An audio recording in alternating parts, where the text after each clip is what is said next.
ರಾಜ್ಯಪಾಲರು ಯಾಕೆ ಈ ರೀತಿಯಾಗಿ ಮಾಡ್ತಾ ಇದ್ದಾರೆ ಅಂತ ಅನಿಸುತ್ತೆ ನಿಮಗೆ? ಸುಮಾರು 2 ವರ್ಷದಿಂದ ಅವ್ರ ಕಚೇರಿಯಲ್ಲಿ ಅವ್ರ ಟೇಬಲ್ ಮೇಲೆ ಇರ್ತಕ್ಕಂಥ ಸರ್ಕಾರದ ತನಿಖಾ ಸಂಸ್ಥೆಗಳ ಕೋರಿರ್ತಕ್ಕಂಥ ಅನುಮತಿಗೆ ಇವತ್ತವರೆಗೂ ಕೂಡ ಅವ್ರು ಸಹಿ ಹಾಕಿಲ್ಲ.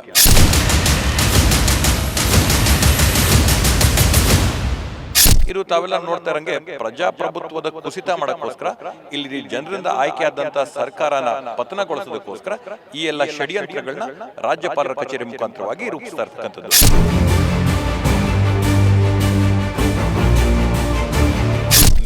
ನೂರು ಯಾವುದೇ ಒಂದು ಪಾತ್ರ ಇಲ್ಲದಂತ ನಮ್ಮ ಮುಖ್ಯಮಂತ್ರಿಗಳಾಗಿರ್ತಕ್ಕಂಥ ಸನ್ಮಾನ್ಯ ಸಿದ್ದರಾಮಯ್ಯ ಅವರ ವಿರುದ್ಧವಾಗಿ 100% ನ್ಯಾಯಾಲಯ ಪ್ರಾಸಿಕ್ಯೂಷನ್ಗೆ ಅನುಮತಿ ಕೊಡದಿರುವಂತ ಸಂಪೂರ್ಣ ಭರವಸೆ ನಮಗಿದೆ.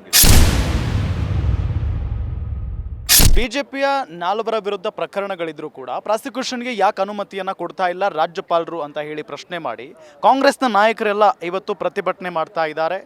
ರಾಜಭವನ ಚಲೋಗೆ ಕರೆಯನ್ನು ಕೊಟ್ಟಿದ್ದಾರೆ. ನನ್ನ ಜೊತೆಗೆ ಈಗ ಶರತ್ ಬಚ್ಚೇಗೌಡರಿದ್ದಾರೆ. ಸರ್ ನಮಸ್ಕಾರ. ಇವತ್ತು ಹೋರಾಟ ದೊಡ್ಡ ಮಟ್ಟದಲ್ಲಿ ನಡೀತಾ ಇದೆ. ಜೊತೆಗೆ ರಾಜ್ಯಪಾಲರು ಯಾಕೆ ಈ ರೀತಿಯಾಗಿ ಮಾಡ್ತಾ ಇದ್ದಾರೆ ಅಂತ ಅನಿಸುತ್ತೆ ನಿಮಗೆ? ಇವತ್ತು ನಮ್ಮ ಕಾಂಗ್ರೆಸ್ ಪಕ್ಷದ ಎಲ್ಲ ಶಾಸಕಾಂಗ ಪಕ್ಷದ ಸದಸ್ಯರು, ಎಂಪಿಗಳು ಮತ್ತು ರಾಜ್ಯಸಭಾ ಸದಸ್ಯರು ಎಲ್ಲರೂ ಕೂಡ ಇವತ್ತು ಸೇರಿ ರಾಜಭವನ ಚಲೋ ಅಂತ ಒಂದು ಆಂದೋಲನದಲ್ಲಿ ನಾವು ಇವತ್ತು ಭಾಗವಹಿಸಿದ್ದೀವಿ. ಇವತ್ತು ರಾಜ್ಯ ಎಲ್ಲ ಕಂಡಂಗೆ ಯಾರಾದರೂ BJP ಪಾರ್ಟಿಯಿಂದ ಅಥವಾ JDS ಇಂದ ದೂರು ಕೊಟ್ಟರೆ ರಾಜಭವನದಲ್ಲಿ ಕೂಡಲೇ ಅವರು ಕಾರ್ಯಪ್ರವೃತ್ತರಾಗಿ ಸರ್ಕಾರಕ್ಕೆ ನೋಟಿಸ್ ಜಾರಿ ಮಾಡಿ ಉತ್ತರಗಳನ್ನ ಅವ್ರು ಅಪೇಕ್ಷೆ ಮಾಡ್ತಾರೆ. ಆದರೆ ಇವತ್ತು ಸುಮಾರು 2 ವರ್ಷದಿಂದ ಅವ್ರ ಕಚೇರಿಯಲ್ಲಿ ಅವ್ರ ಟೇಬಲ್ ಮೇಲೆ ಇರ್ತಕ್ಕಂಥ ಸರ್ಕಾರದ ತನಿಖಾ ಸಂಸ್ಥೆಗಳ ಕೋರಿರ್ತಕ್ಕಂಥ ಅನುಮತಿಗೆ ಇವತ್ತವರೆಗೂ ಕೂಡ ಅವ್ರು ಸಹಿ ಹಾಕಿಲ್ಲ. ಇವತ್ತು BJP ಅವರು ಸಾಕಷ್ಟು ಸಂಸ್ಥೆಗಳನ್ನ ಹೈಜಾಕ್ ಮಾಡಿ ತಮ್ಮ ಒಂದು ಆಫೀಸ್ದಾಗಿ ಪರಿವರ್ತನೆ ಮಾಡ್ಕೊಂಡಿದ್ದಾರೆ. ಇವತ್ತು ರಾಜ್ಯಪಾಲರ ಕಚೇರಿ ಮತ್ತು ರಾಜಭವನದಂಥ ಪವಿತ್ರವಾದಂಥ ಸ್ಥಳನೂ ಕೂಡ ಇವತ್ತು BJP ಕಚೇರಿಯಾಗಿ ಪರಿವರ್ತನೆ ಮಾಡೋದ್ರ ವಿರುದ್ಧವಾಗಿ ನಾವಿವತ್ತೆಲ್ಲರೂ ಕೂಡ ಆಂದೋಲನಕ್ಕೆ ಹೊರಟಿದ್ದೇವೆ. ಯಾಕೆ ಅನಿಸುತ್ತೆ ಸರ್? ಅಂದರೆ ಇಷ್ಟು ದೊಡ್ಡ ಮಟ್ಟದಲ್ಲಿ ನೀವು ಹೋರಾಟ ಮಾಡಬೇಕಾದಂಥ ಅವಶ್ಯಕತೆನೇ ಇರಲಿಲ್ಲ. ರಾಜ್ಯಪಾಲರು ತಮ್ಮ ಜವಾಬ್ದಾರಿಯನ್ನು ನಿರ್ವಹಿಸಿದರೆ ಅಂದರೆ BJPಗೆ ಒಂದು ರೀತಿಯಾದಂಥ ಅಂದರೆ ಕೆಲಸಗಳನ್ನು ಮಾಡ್ತಾ ಇರೋದು ಕಾಂಗ್ರೆಸ್ ವಿರುದ್ಧ. ಆದರೆ ಈ ರೀತಿಯಾಗಿ ಅಂದರೆ ಸಿದ್ದರಾಮಯ್ಯನವರ ವಿರುದ್ಧ ಪ್ರಾಸಿಕ್ಯೂಷನ್ಗೆ ಒಂದೇ ದಿನದಲ್ಲಿ ಅನುಮತಿಯನ್ನು ಮಾಡಿಕೊಟ್ಬಿಟ್ರು. ಯಾಕೆ BJP ವಿರುದ್ಧ ಕೊಟ್ಟಿಲ್ಲ ಅಂತ? ಇವತ್ತು ತಾವೆಲ್ಲ ನೋಡ್ದಂಗೆ BJP ಅವರಿಗೆ ಪ್ರಜಾಪ್ರಭುತ್ವದ ಬಗ್ಗೆ ವಿಶ್ವಾಸನೇ ಇಲ್ಲ. ಅವ್ರೇನು ಡೆಲ್ಲಿಯಲ್ಲಿ ನಡೆಸ್ತಾ ಇರ್ತಕ್ಕಂಥ ಏಕಚಕ್ರಾಧಿಪತ್ಯ ನಡೀತಾ ಇದೆ, ಅದನ್ನು ಇಲ್ಲಿ ಕೂಡ ಜಾರಿ ಮಾಡಬೇಕು ಅಂತೇಳಿ ಮೊಟ್ಟ ಮೊದಲನೇದಾಗಿ ಅವರು ಇಲ್ಲಿ ಶಾಸಕರುಗಳನ್ನ ಕೊಂಡ್ಕೊಳ್ಳೋಂಥ ಪ್ರಯತ್ನ ಮಾಡಿದ್ರು. ಅದರಲ್ಲಿ ವಿಫಲವಾದಂಥ ಸಂದರ್ಭದಲ್ಲಿ ಅವರು EDಗಳನ್ನ ITಗಳನ್ನ ಇವರೆಲ್ಲರೂ ಬಿಟ್ಟು ದಾಳಿಗಳನ್ನ ಮಾಡಿಸಿ ಮತ್ತೊಮ್ಮೆ ಒತ್ತಡ ತರಕ್ಕೆ ಪ್ರಯತ್ನ ಮಾಡಿದ್ರು. ಕೆಲವೊಂದು ಪ್ರಕರಣಗಳಲ್ಲಿ ED ಅಧಿಕಾರಿಗಳೇ ನೇರವಾಗಿ ಮುಖ್ಯಮಂತ್ರಿಗಳ ಹೆಸರು ಹೇಳಂಗೆ ಇಲ್ಲಿರ್ತಕ್ಕಂಥ ಸಚಿವರುಗಳ ಹೆಸರುಗಳ ಪ್ರಸ್ತಾಪ ಮಾಡೋ ರೀತಿಯಲ್ಲಿ ಒತ್ತಡನ ತಂದರು. ಇದರಲ್ಲಿ ಕೂಡ ವಿಫಲವಾದಂಥ ಸಂದರ್ಭದಲ್ಲಿ ಇವಾಗ ಅಂತಿಮ ಕಡೆ ಆದಂಥ ಆಟ ಇವತ್ತು ರಾಜ್ಯಪಾಲರ ಕಚೇರಿನೇ ಇವತ್ತು ಅವರ ಒಂದು BJP ಕಚೇರಿಯಾಗಿ ಪರಿವರ್ತನೆ ಮಾಡ್ಕೊಳ್ಳೋಂಥದ್ದು.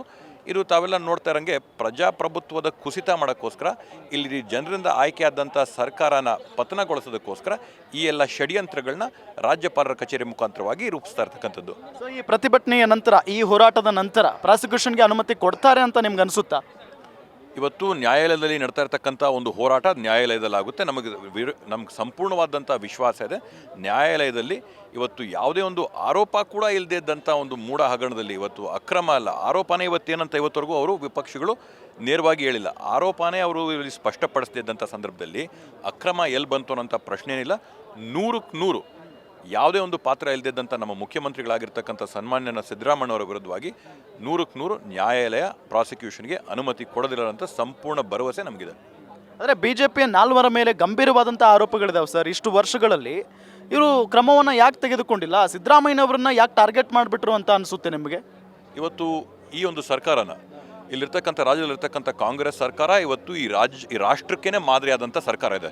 ನಾವು ಕೊಟ್ಟಿರ್ತಕ್ಕಂಥ ಪಂಚ ಗ್ಯಾರಂಟಿಗಳಾಗಿರ್ಬೋದು, ಇಲ್ಲಿ ನಡೀತಾ ಇರ್ತಕ್ಕಂಥ ಪಾರದರ್ಶಕವಾದಂಥ ಸರ್ಕಾರ ಆಗಿರ್ಬೋದು, ಸಮಾಜದ ಕಡೆ ಪ್ರಜೆ ಕೂಡ ಏಳಿಗೆ ಮಾಡ್ತಾ ಇರ್ತಕ್ಕಂಥ ಈ ಒಂದು ಸಂದರ್ಭದಲ್ಲಿ ಈ ಒಂದು ಮಾಡಲು ಕರ್ನಾಟಕ ಮಾಡಲು ರಾಷ್ಟ್ರಾದ್ಯಂತ ಇದು ಒಂದು ಪ್ರಚಾರಗೊಂಡಿರ್ತಕ್ಕಂಥದ್ದನ್ನು ಅವ್ರೇನಾದರೂ ಮಾಡಿ ಕೆಡಿಸ್ಬೇಕು, ಇಲ್ಲಿ ಒಂದು ಕಪ್ ಚುಕ್ಕೆ ಇಡಬೇಕು, ಮಸಿ ಬಳಿಬೇಕನ್ನಂಥ ಒಂದು ಷಡ್ಯಂತ್ರದಿಂದ ಇಷ್ಟೆಲ್ಲ ಕೆಲಸ ಮಾಡ್ತಾ ಇರ್ತಕ್ಕಂಥದ್ದು.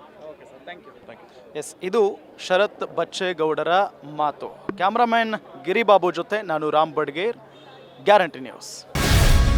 ಗ್ಯಾರಂಟಿ ನ್ಯೂಸ್, ಸುದ್ದಿ ಖಚಿತ, ನ್ಯಾಯ ನಿಶ್ಚಿತ.